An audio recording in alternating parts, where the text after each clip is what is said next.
2021년 5월에 한중일 선박 수주에 있어서 지난 4월에 이어 5월에도 중국에 참패하였습니다.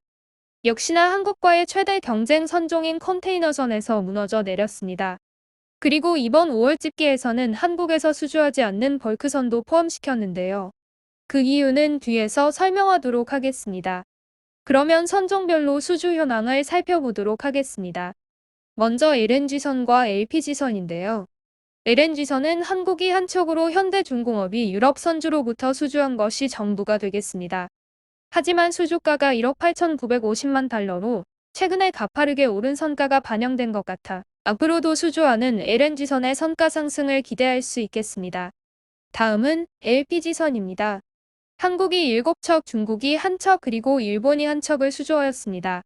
그러나 눈여겨볼 부분은 일본이 수주한 1척인데요. 미국 도리안 LPG사가 가와사키 중공업에 발주하였는데 이중 추진연료라는 것입니다. 한국과 중국에 이어 일본도 서서히 친환경 선박 수주에 첫 발을 내딛는 것 같아 보입니다.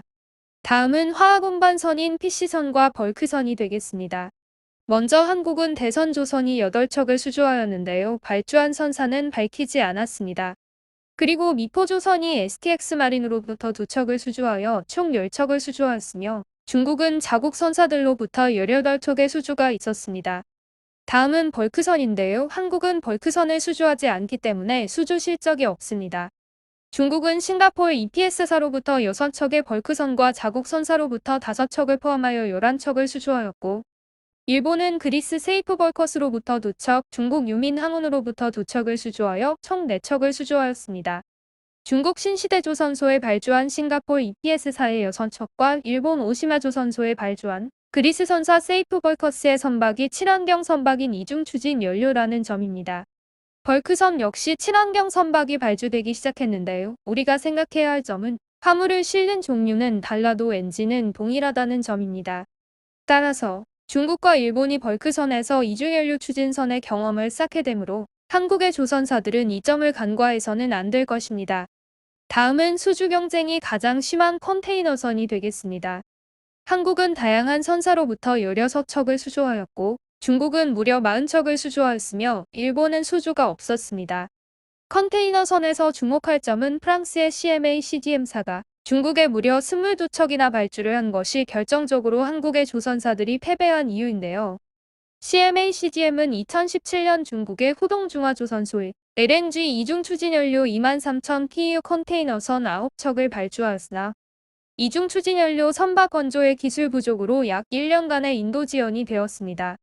당시 CMA CGM은 한국의 대형 조선사에서 수리를 요청하였으나 빅3 모두 거절하였다는 이야기를 들은 적이 있는데요. 이 사건이 계기가 된 것일까요?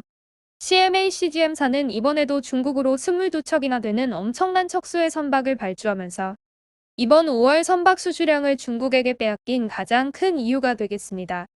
마지막으로 유조선 3척은 일본만이 수주하였으며 한국과 중국은 수주 실적이 없었습니다. 이렇게 5월은 한국이 34척, 중국이 70척, 그리고 일본이 8척을 수주하면서 중국이 당당히 세계 1위 수주량을 달성하였습니다. 그러나 지난주 6월 초에는 잠시 주춤했던 수주를 뒤로하고 빅3 조선사 모두 다양한 선종을 폭발적으로 수주하고 있습니다.